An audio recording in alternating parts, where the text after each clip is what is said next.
So in this set of tutorials, I'll be showing you how to pretty much make some simple games using HTML, JavaScript, and DOM. A few things I've made recently: kill counter, updating bar, nothing really special there. Slider puzzle, kind of fun. An RPG type game could easily use key handlers and listeners for movement. Also allows you to update the board live in the next level. And simple game, Monopoly. So, what is HTML? Well, it's a hypertext markup language. It's pretty much the structure of your web page. Without it, you wouldn't really be able to do anything. HTML builds each one of these squares. So JavaScript is pretty much the math and the decisions behind what we want to do. It's pretty basic. Most basic definition is right there. And then DOM is what allows us to update and manage the math to the HTML page. It's really kind of helpful stuff. So we pretty much will just be having something like this when we're scripting. You can use anything. You could use normal Notepad, Notepad++.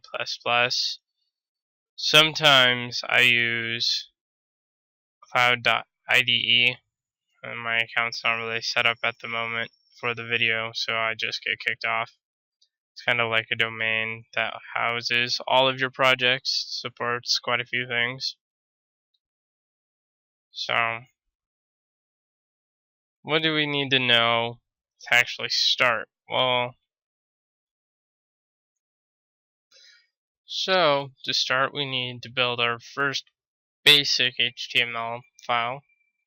For this, we're not going to do anything fancy. We're going to even go more basic than most things you probably see in tutorials. We're going to click new. I have new 3. You should have new 2. And I'm just going to copy and paste this in here. Now you probably can just look at this and plug it in. If not, you probably have a default setting in script that you like to use, like meta tags and such. I'm just going to file save this as tut1.html so it knows it's a web file. Now I'm going to put this right in here so you can see it. And load it into Chrome. Tut1. Back over here.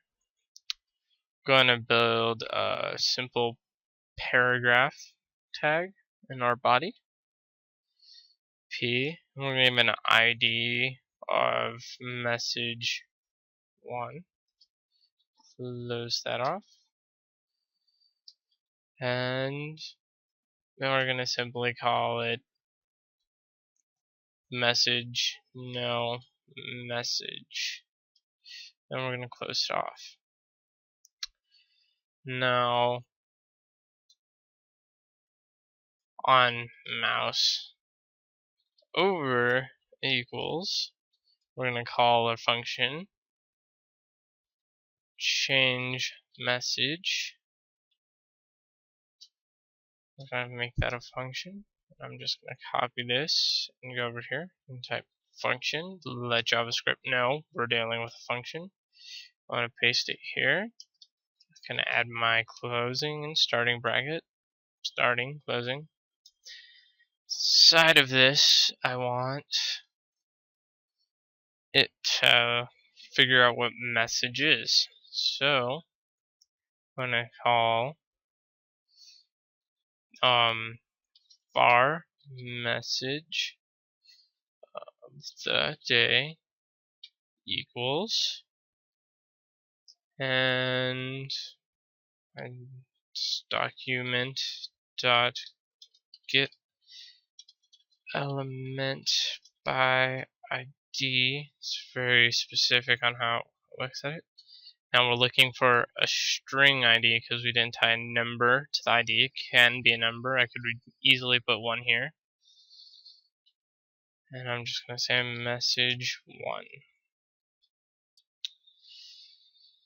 And now when it looks at this, it goes and looks at the document.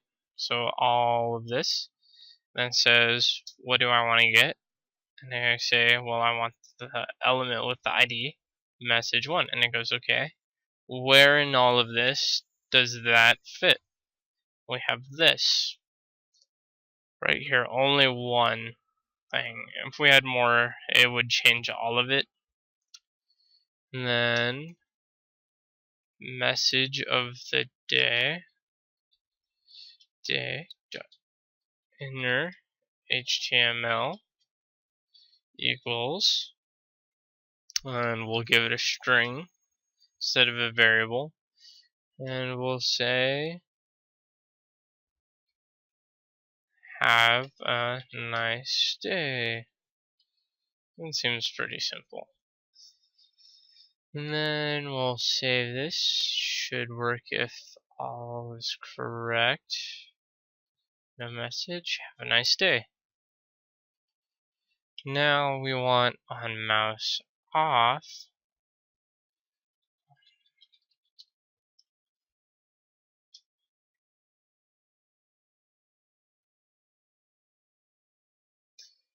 Thought it was on mouse off. Is it on mouse out? Oh, okay. We're gonna call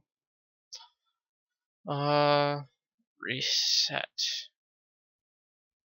I'm gonna make that a function, and don't want to call it reset.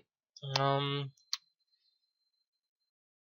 I'll just call it reset message function reset message. Both are the same. And in here, we're just gonna want, well, I'm gonna set a global variable, so, because I like those, var apple equals, no, that's me being lazy, original message equals document dot get element by ID. I'm gonna copy and paste. Which is one dot inner HTML, and in reset message I have this,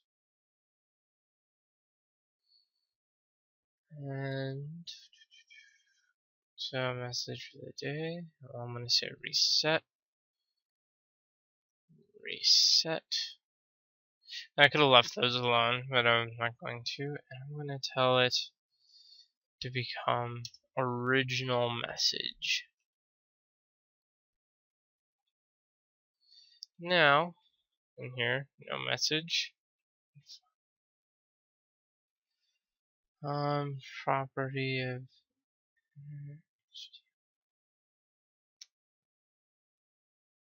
shouldn't be returning.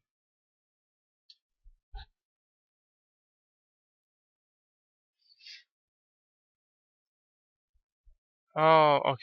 So I'm actually gonna take this. I'm gonna put it right here. And there we go. Okay, so what just happened was I was trying to set the variable before making the actual tag, and now this can refer to it, but we're calling this function after we build our paragraph. So when we moused over, it didn't really understand what it was looking for. So when we put it after, it saw it. So have a nice day, no message. Have a nice day, no message. And we can set things like color and other stuff involving CSS. Now, we won't really be needing that. Just some simple basic stuff to play around with for now. So, hope you watch my next one, which I'll post right now.